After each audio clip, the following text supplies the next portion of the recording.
योगदान रहा। बहुतों को तो आप लोग जानते होंगे, नाम पढ़ते हैं, सुनते हैं, जयंती मनाते हैं। बहुत से ऐसे भी हैं जिनको आप जानते नहीं।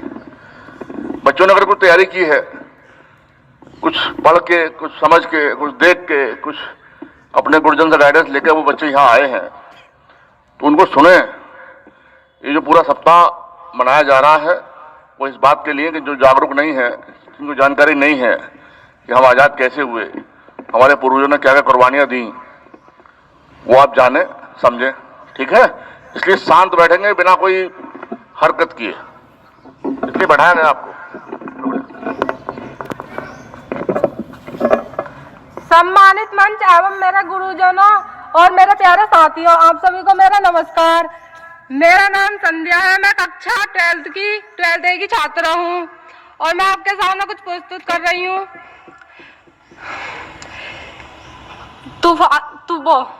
तूफान कभी शांत नहीं होते, तूफान कभी शांत नहीं होते। आंधियों से जो डर जाए वह मुकाम नहीं होते, और जो इस देश के झंडे का सलाम नहीं करते वह सच्चे इंसान नहीं होते, वह सच्चे इंसान नहीं होते। नफरत बुरी है, न पालो इसे, दिलों में खालिस है, निकालो इसे। न मेरा न तेरा, न इसका न उसका, यह सबका वतन है, संभालो इसे। यह सबका वतन है, संभालो इसे। पीठ के पीछे कभी बात नहीं करते, मारते हैं गोली दुश्मन के सीने में। अगर जानना है तो सरहद पर जाकर देखो, क्या मजा है फौजी बनकर जीने में। जय हिंद, जय भारत।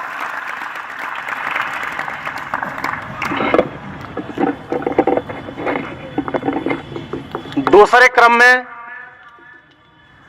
मैं बुला रहा हूं सुमायरा 10th C की छात्रा है।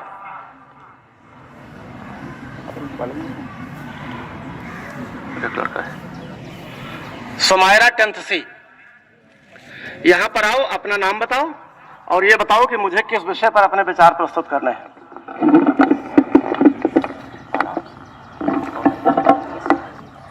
सामान्य प्रधानाचार्य जी और शिक्षक एवं मेरे प्यारे साथियों, आप सबको मेरा प्रणाम। मेरा नाम सुमेरा है। मैं कक्षा 10th C की छात्रा हूँ। मेरे पिता का नाम श्री सत्तार अहमद है। आज मैं आपको भगत सिंह के बारे में कुछ विचार प्रस्तुत करना चाहती हूँ। सरदार भगत सिंह का जन्म 28 सितंबर 1907 ईस्वी को अविभाज्य भारत के पंजाब प्रांत में लायरपुर जिले के बंगा गांव में हुआ। इनके पिता का नाम सरदार किशन सिंह और माता का नाम विद्यावती कौर था। ये एक युवा क्रांतिकारी थे। उन्हें शहीद भगत सिंह भी कहते हैं। भगत सिंह राजगुरु दिसंबर 1928 ईस्वी को साइमन कमीशन का विरोध करते हुए लाला लाजपत राय को चोट पहुंचाने वाले पुलिस के नेतृत्व और अंग्रेज उच्च अधिकारी सैंडर्स की हत्या कर दी। सरकारी नीतियों ने 8 अप्रैल 1929 ईस्वी को भगत सिंह बटुकेश्वर ने दत्त के दिल्ली के केंद्रीय विधानसभा में बम फेंका।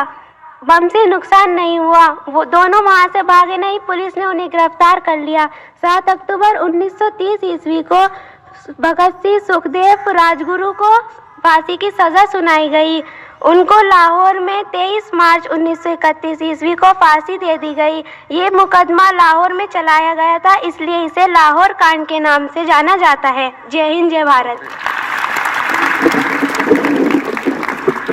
तो देखा आपने कि कैसे सुमेरा ने सरदार भगत सिंह के जीवन को, और ये कक्षा 10 की छात्रा है जिसने पूरा जीवन वृतांत भगत सिंह का और बड़ी अच्छी अच्छी बातें आपको बताई। ये कार्यक्रम इसीलिए है बच्चों कि आपको देश के बारे में जानकारी मिले।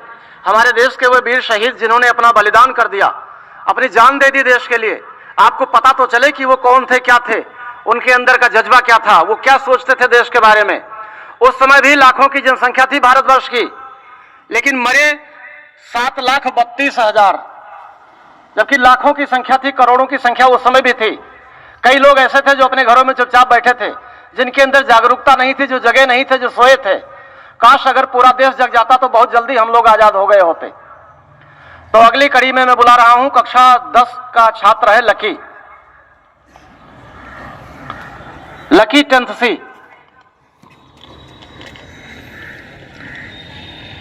यहाँ पर आओ, अपना नाम, अपनी कक्षा और ये बताओ कि किस विषय पर मेरा विचार है।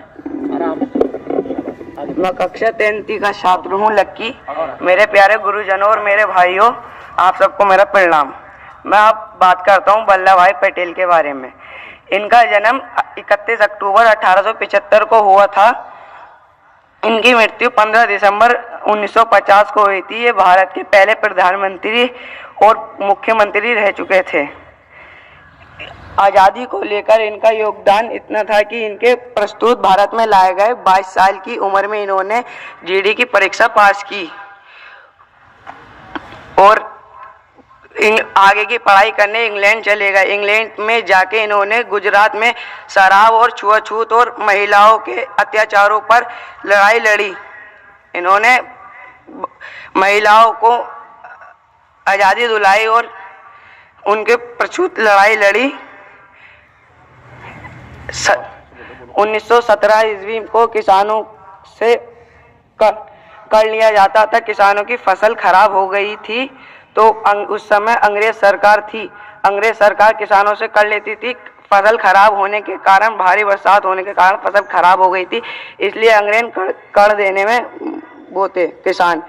इन्होंने भगत सिंह ने मिलकर अंग्रेजों के साथ ऊंची आवाज उठाई और कहा कि हम सब एक साथ रहेंगे तो अंग्रेज कुछ नहीं कर सकते। अब वहाँ पे जाके इन्होंने अपना प्रस्तुत किया। वहाँ पे इन्होंने आवाज उठाई तो अंग्रेज किसानों का कर माफ किया। ये वल्लभ भाई पटेल की पहली और बड़ी जीत थी। हो गया सर। और भगत सिंह का एक नारा, ये सुनकर भी जिसका खून नहीं खोले, खून नहीं वो पानी है, जो देश के काम ना आए बेकार वो जवानी है।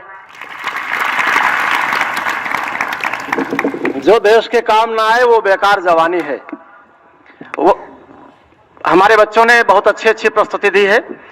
आज और कोई छात्र या छात्रा अपनी बात रखना चाहता हो तो एक कोई अपनी बात कह सकता है।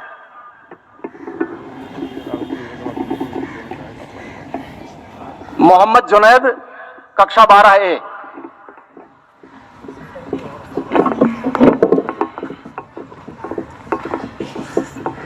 मेरे प्रधानाचार्य जी और सभी सम्मानित गुरुजन और मेरे प्यारे साथियों, मैं मोहम्मद जुनैद, इंटर ए का छात्र।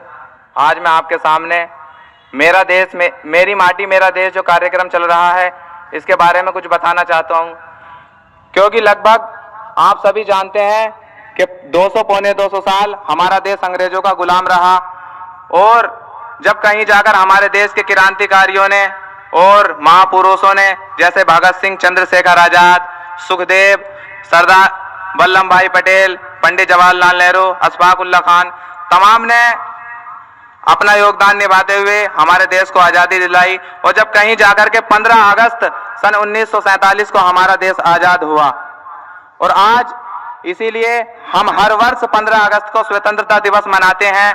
और आज हमें भी चाहिए कि अपने दिलों में देश के प्रति मोहब्बत रखें और जितने भी देश के क्रांतिकारी हैं हमें सबको याद करना चाहिए और सबके एहसानों को मानना चाहिए। और जब हमारा देश नफरत की आग में झुक रहा था, अंग्रेजों ने फूट डाल दी थी, उस टाइम भी हमारे देश के क्रांतिकारियों ने कांधे से कांधा मिलाकर के देश को आजाद कराया। इसीलिए हमें चाहिए कि अपने दिलों में भी मोहब्बत रखें, देश के प्रति मोहब्बत रखें और आपस में लोग भी मोहब्बत रखें। क्योंकि मैं लास्ट बात कह के अपनी बात को समाप्त करता हूं कि कहीं पर राम लिख देना, कहीं रहमान लिख देना, कहीं पर राम लिख देना, कहीं रहमान लिख देना, हमारी एकता और अमन की पहचान लिख देना। और जो मेरी मौत आ जाए कफन देकर तिरंगे की, तो मेरी कब्र की मिट्टी पे हिंदुस्तान लिख देना, तो मेरी कब्र की मिट्टी पे हिंदुस्तान लिख देना।